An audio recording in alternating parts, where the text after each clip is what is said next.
I bet hear clock ticking, think of you, turning in circles. Confusion is nothing new. Flashback to warm nights almost left behind. Suitcase of memories, time after. There's many songs, I guess, that I could have chosen as a cover for the new album Entity. It's not something I'd ever thought of doing before. This one cover stood out for many reasons, and it's got to all go back to 2011 when I first met Gordon. I remember watching Gordon a long while ago on Top of the Pops as a little girl, and I'd given up guitaring for a long while, and 20 years the guitar had been in the loft when I got invited to watch Gordon at a local village hall, and I got asked, do you want tickets? I said, God, yeah, who wouldn't want to go see Gordon Giltrap if you're a guitarist? So I got my tickets, and I was looking forward to the evening performance, and in the afternoon I got a telephone call saying a support act had dropped out. Would I like to take part? Well, it was a bit of a shock.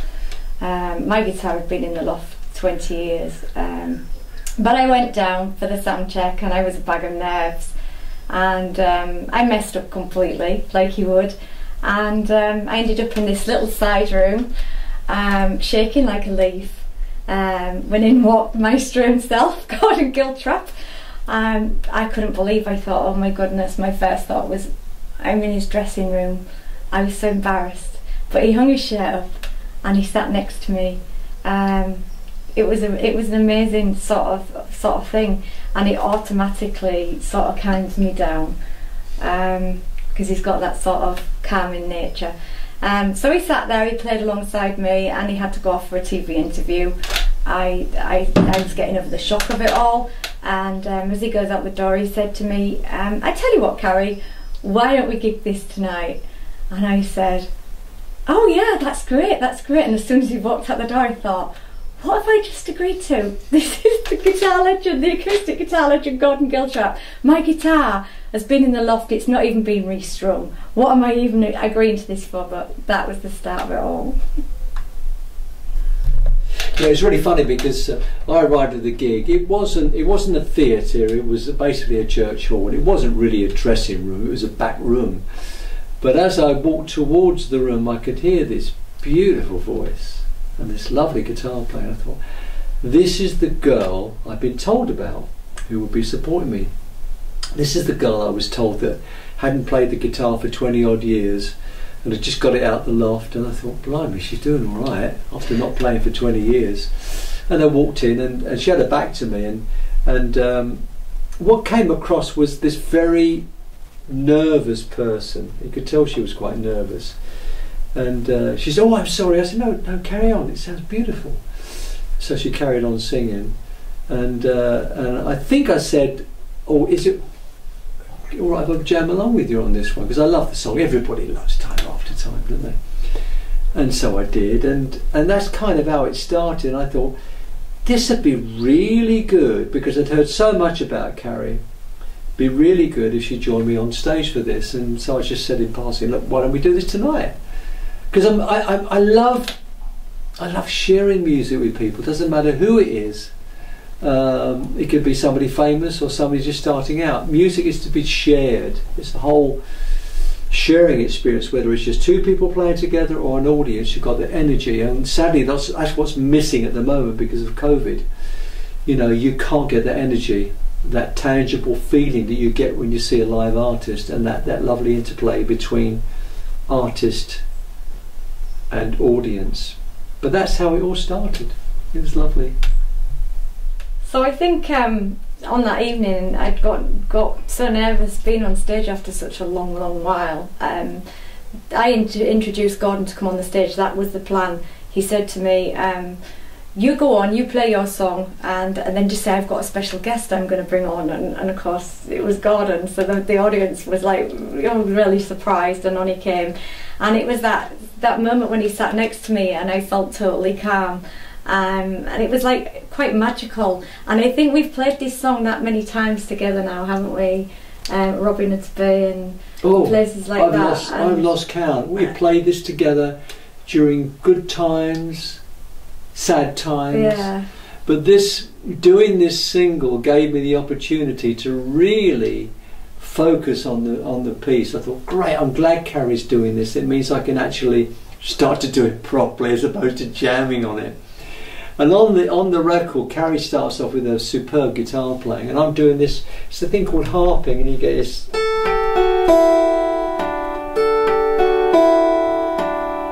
Kind of bell-like sound, so it's very delicate. And I think the whole thing about when you're working with another artist, especially an artist who's got such a great voice and such a fine guitar player, what you need to add is got to be sympathetic.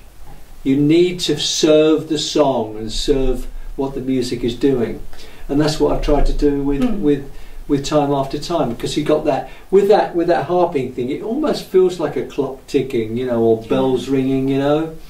And then I kind of just build it up with this, which is the kind of chorus.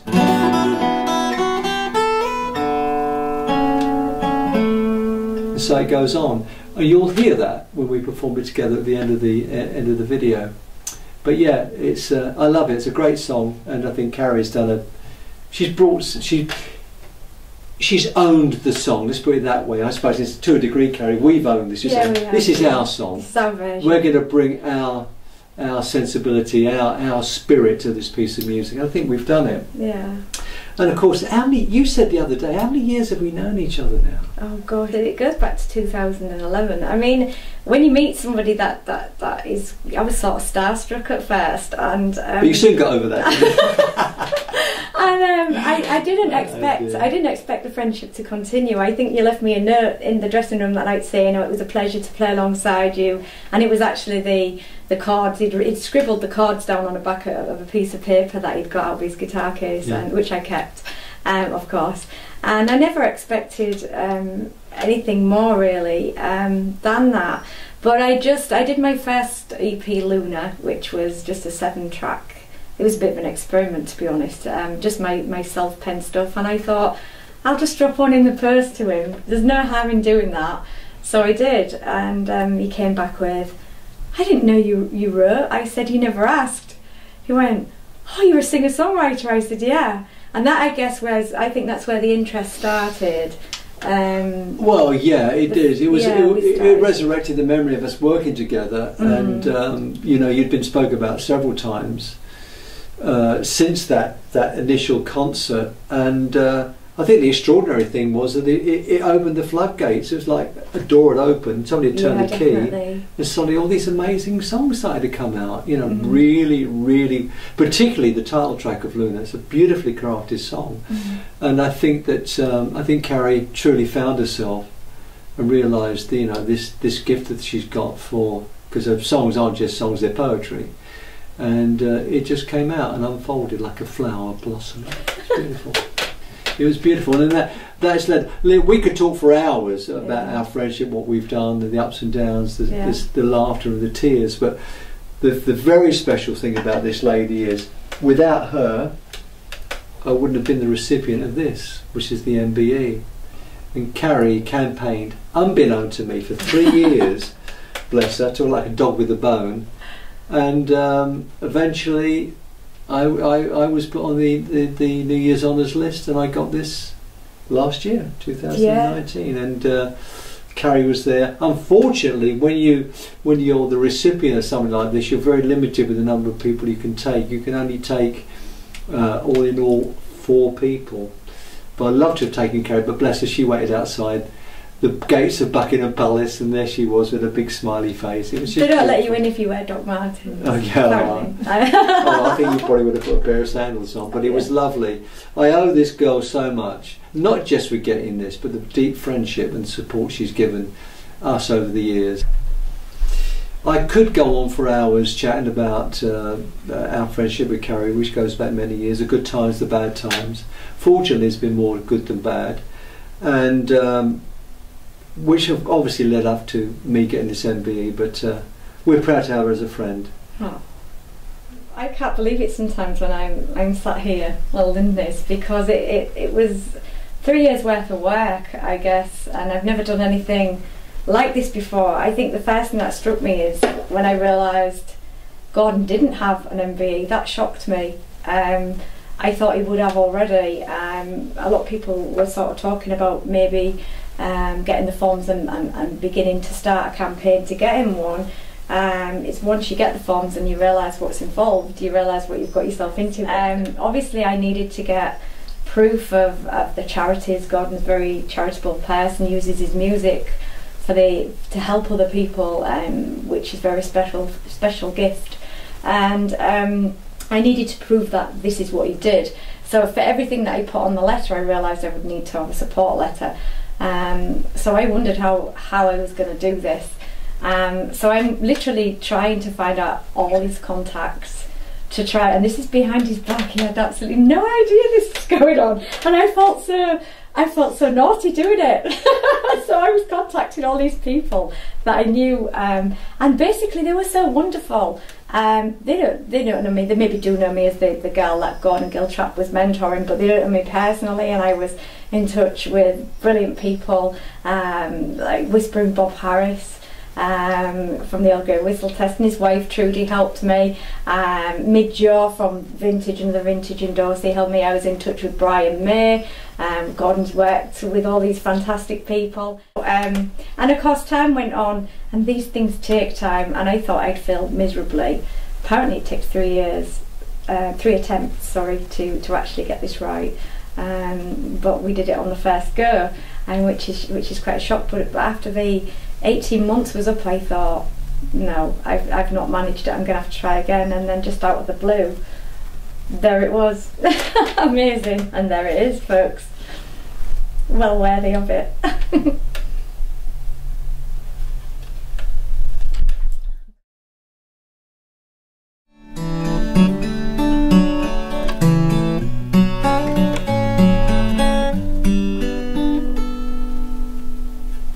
Lying in my bed here, clock ticking, think of you, turning in circles. Confusion is nothing new. Flashback to warm nights, almost left behind.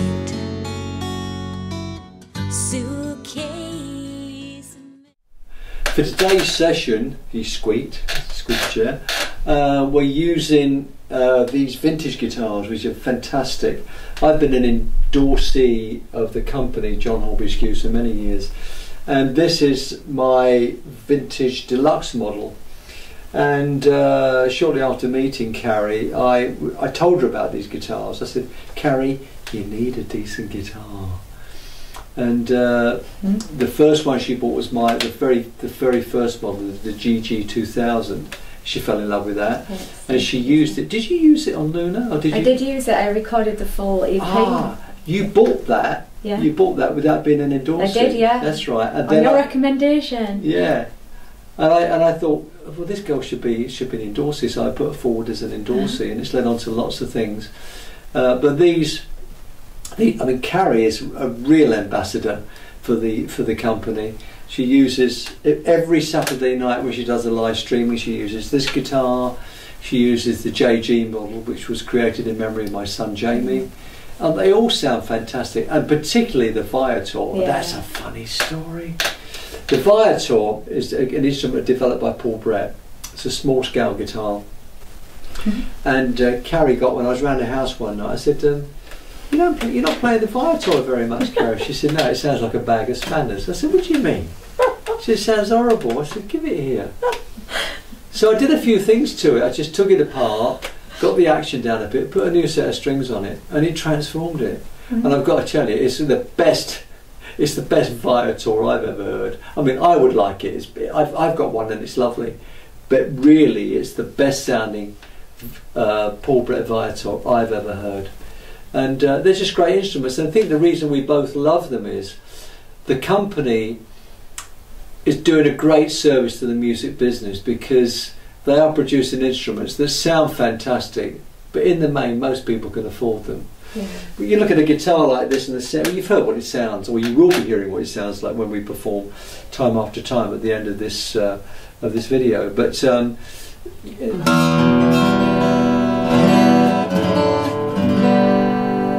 with the quality of sound, you'd have to pay several £1,000s for a guitar that's going to sound as good as this. But this one is, you know, low hundreds really. And it was my hope to be involved with this company that I would help to develop an instrument that most people could afford. I believe these guitars in many years to come will become classics in the same way that Martins and Gibsons have, but of course they're far more expensive. You get what you pay for, obviously. You know, we both play other instruments as well, but these are such great guitars, such great value guitars, great road guitars. We love them. That just evoked a memory actually when you mentioned about working on the little Viator for me. Yeah. Because you were actually at my house that weekend. We've been playing a gig together. Yeah. And I was sat on the floor. You was, and he got this great big file out of my husband's garage. I thought, my God, what's he going to do to it? And I don't look. Anyway, it did sound amazing. When he passed it back to me, it sounded like a different guitar completely. But Gordon's lovely wife Hilary was sat on the settee next to him as he passed this Viator back to me, and I started to just do a little bit of a riff on it, and Hilary marked, "Oh, that's pretty. It reminds me of being sat high on a hill." And that riff is actually the riff used in my track High on a Hill.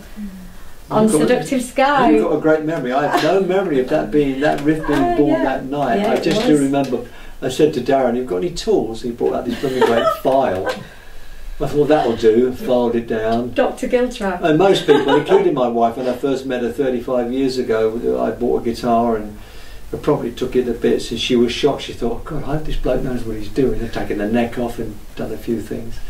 But it's an interesting thing. I love working on guitars, and I think it's somehow the energy that I put into it makes a difference. I know I sound like an old hippie. Of course, I look like an old hippie because I am an old hippie, but without taking the drugs.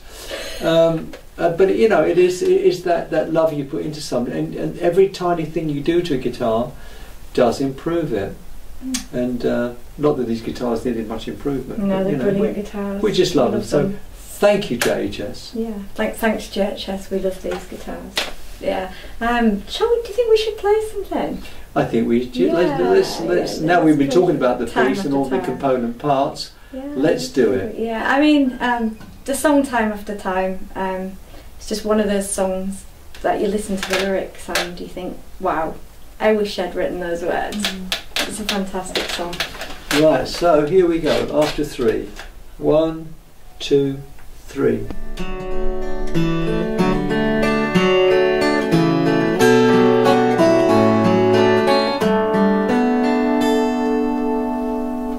Lying in my bed here, clock ticking, think of you, turning in circles, confusion is nothing new.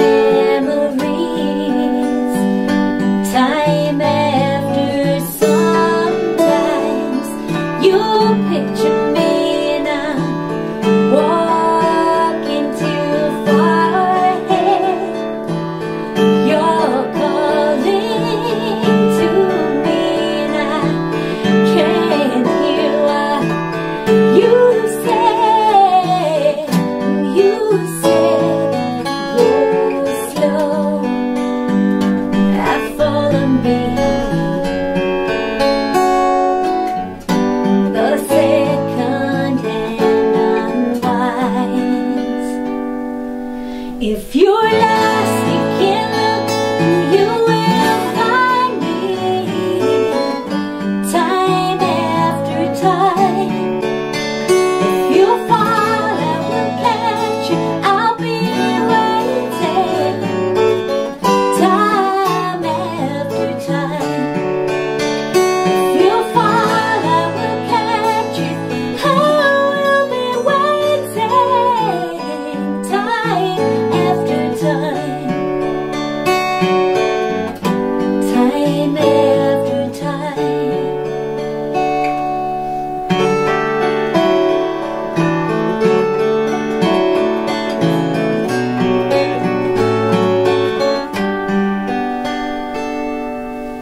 And after your picture fades and darkness has turned to gray, watching through windows, I'm wondering if you're okay. And you say, go slow, I follow behind,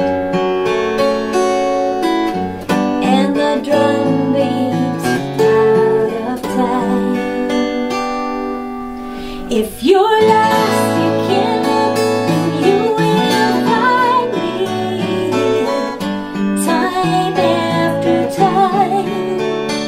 If you fall, I will catch you. I'll be waiting. Time after time. If you fall, I will catch you. I'll be waiting. Time after time.